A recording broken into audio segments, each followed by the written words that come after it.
Volume 1, Chapter 120, 28th of February, 1945. Jesus at the Clearwater. You shall have no gods in my presence. It is said, you shall have no gods in my presence. You shall not make yourself a carved image or any likeness of anything in heaven or on the earth beneath or in the waters under the earth. You shall not bow down to them or serve them. For I, the Lord your God, am a strong and jealous God, and I punish the father's faults in the sons, the grandsons, and the great-grandsons of those who hate me. But I show kindness down to the 1000th generation of those who love me and keep my commandments. Jesus' voice resounds in the large room crowded with people. It is in fact raining, and they have all taken shelter in it. In the first row there are 4 invalids, that is, a blind man led by a woman, a child covered with sores, a woman yellow with jaundice or malaria, and a man who has been carried there on a stretcher. Jesus is speaking leaning against the empty manger. John and the 2 cousins, Matthew and Philip, are near him, while Judas, Peter, Bartholomew, James and Andrew are at the entrance door, letting in those who arrive late. Thomas and Simon are moving amongst the people, telling children to be quiet, collecting alms, and listening to requests.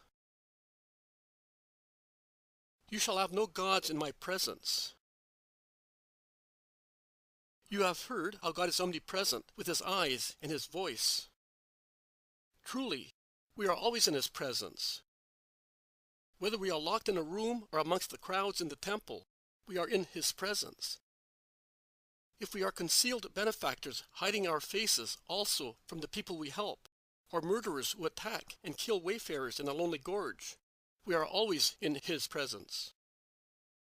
A king in the middle of his court, a soldier on the battlefield, a Levite inside the temple, a wise man bent over his books, a peasant in the furrows, a merchant at his desk, a mother watching over a cradle, a bride in her nuptial room, a virgin in the secrecy of her father's dwelling, a child studying at school, an old man lying down to die.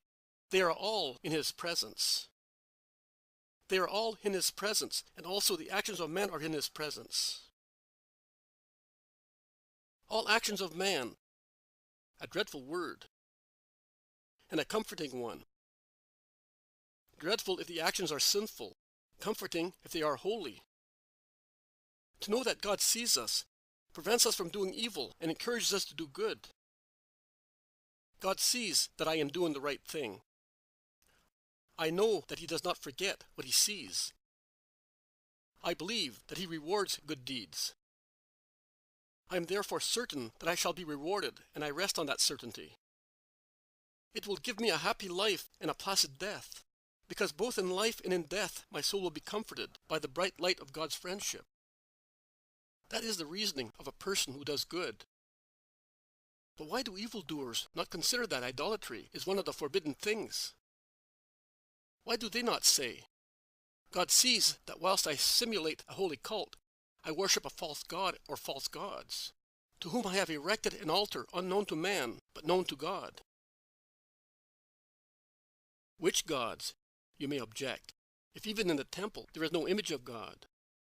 Which are the faces of these gods, if it was impossible for us to give a face to the true God? Yes, it is impossible to elaborate a face, because the perfect and most perfect one cannot be worthily represented by man.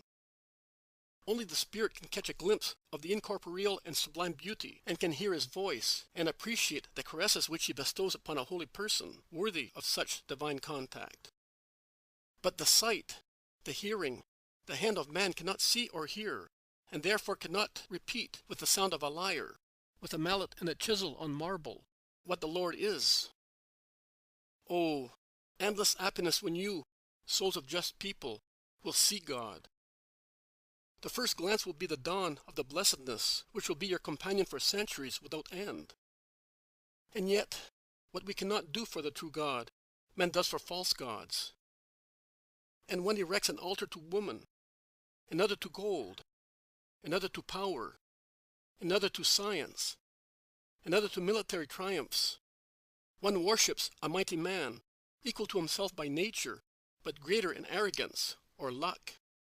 Another worships himself and says, "There is no one like me." Such are the gods of those who are the people of God. Do not be astonished at the heathens who worship animals, reptiles, and stars.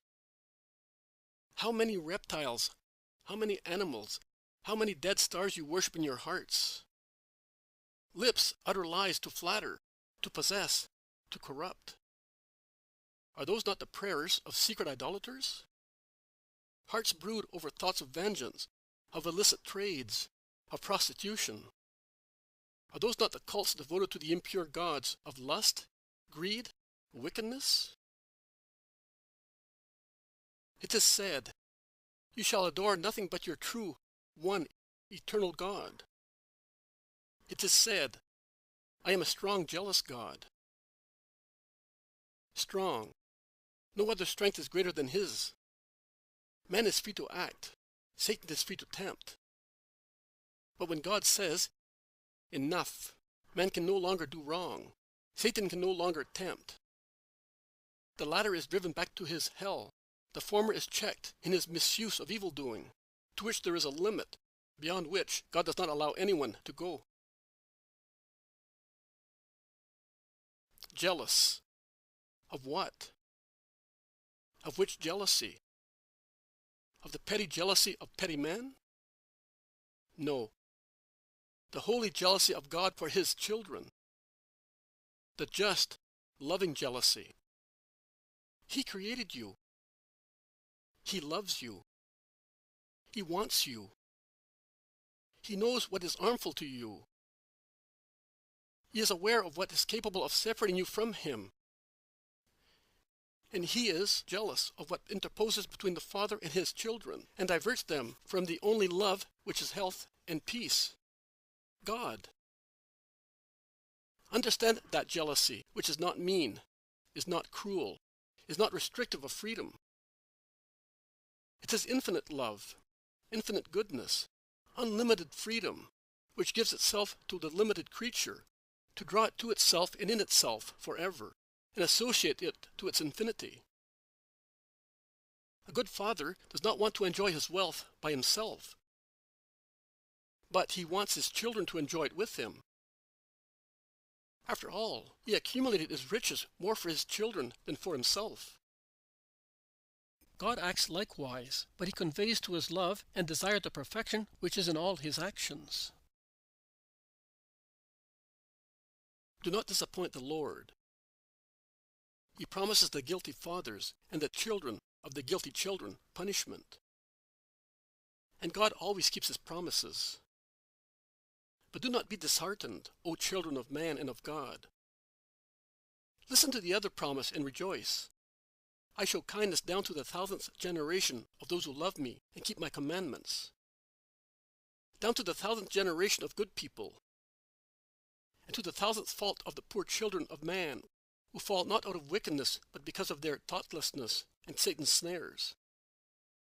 And his kindness is even greater. I tell you that he stretches his arms out towards you, if with penitent hearts and faces washed by tears you say, "Father, I have sinned. I know. I humble myself and I confess my sin to you. Forgive me." Your forgiveness will be my strength to start living again the true life. Do not be afraid. Before you committed sins out of weakness, he knew that you would sin. His heart is closed only if you persist in your sin and want to sin, thus making of a certain sin or of many sins your gods of horror. Demolish every idol. Make room for the true God. He will descend in his glory to consecrate your hearts when he sees that he is the only one in you. Give God's dwelling back to him. His abode is not in the temples built with stones, but in the hearts of man. Wash its threshold. Clear its interior from all useless or sinful decorations. Only God. He only. He has everything. In no way is inferior to paradise the heart of a man in which God dwells, the heart of a man who sings his love to the divine guest. Of every heart make a heaven. Start your cohabitation with the Most High. In your eternal future it will improve in power and joy. But even here it will exceed the trembling amazement of Abraham, Jacob, and Moses. Because it will no longer be the dazzling, frightening meeting with the Mighty One, but the permanent life with Father and friend who descends to say, "It is a joy for me to be amongst man. You make me happy. Thank you, Son." The crowd, over 100 people, break the spell after some time. Some become aware that they are weeping, some that they are smiling at the same hope of joy. At last the crowd seems to awake. They seem to whisper, to sigh vigorously, and finally utter a cry as of liberation. May you be blessed. You are opening for us the way of peace. Jesus, smiling, replies, "Peace is with you, if from now on you follow good." He then goes towards the invalids. He touches with his hand the child, the blind man, the woman who is completely yellow. He bends over the paralytic and says, "I want it." The man looks at him and then shouts, "There is warmth in my dead limbs." And he stands up, as he is, until they pull a blanket from his little bed over him, and the mother lifts her child, who is no longer covered with sores, and the blind man winks at the first contact with light, and women shout, "Dina is no longer as yellow as buttercups." The place is in utter confusion. Some people shout, some bless, some push to see, some try to go out and tell the village. Jesus is assailed from all directions. Peter sees that they are almost crushing him, and he shouts, "Boys, they are suffocating the Master. Come and let us make room." And with great efforts, the 12 disciples elbow their way through the crowd, kicking also a few shins, and they free the Master and take him out. "I will see to this tomorrow," he says. "You will stay at the door, and the others at the other end of the room. Have they hurt you?" "No." "They seem to have gone mad." "What manners?" "Leave them. They were happy, and so was I. Go to those who want to be baptized. I'm going to the house.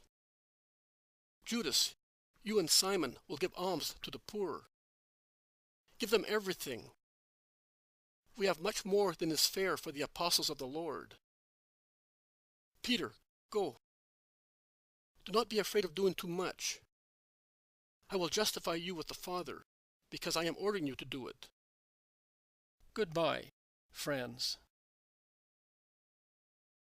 And Jesus, tired and wet with perspiration, goes into the house, while each of the disciples does his duty among the pilgrims.